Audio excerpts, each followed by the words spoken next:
Всем привет! Вы на канале Готовим с Оксаной Пашко. Сегодня приготовим торт без выпечки. Такой торт всем очень хорошо знаком с детства. Готовили его по-разному, каждый вносил свою изюминку в этот рецепт.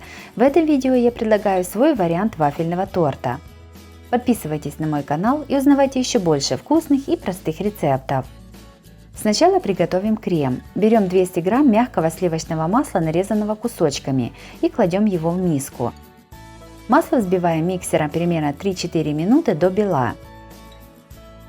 Ко взбитому маслу добавляем 1 400-граммовую банку вареной сгущенки в 2 подхода. После каждого хорошо взбиваем миксером. Сгущенку берите качественную, в составе которой только 2 ингредиента – молоко и сахар. Крем готов. Складываем торт. Кладем в вафельный корж и смазываем его приготовленным кремом. Слой крема должен быть достаточно тонким. Для того, чтобы убрать излишки крема, удобно пользоваться кулинарным шпателем. На корж с кремом опять кладем вафельный корж и снова смазываем кремом. Так складываем весь торт. Для этого торта мне понадобилось 9 вафельных коржей диаметром 22 см. Готовый торт накрываем доской и ставим небольшой груз. Так оставляем торт настаиваться при комнатной температуре, чтобы он выровнялся и хорошо пропитался. У меня торт в таком виде простоял ночь. Готовим крем для украшения торта.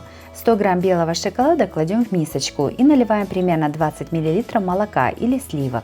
Все ставим в микроволновку и растапливаем по 10-15 секунд в несколько подходов, пока не растопится шоколад.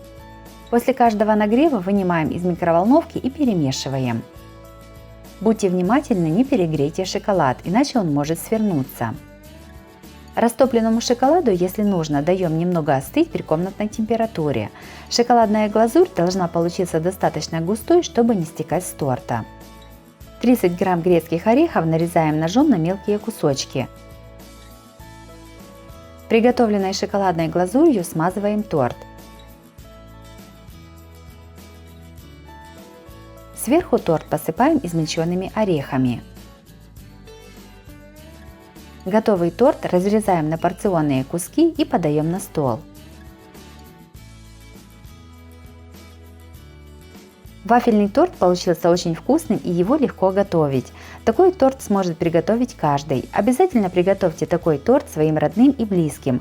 Он станет прекрасной альтернативой магазинным покупным тортам.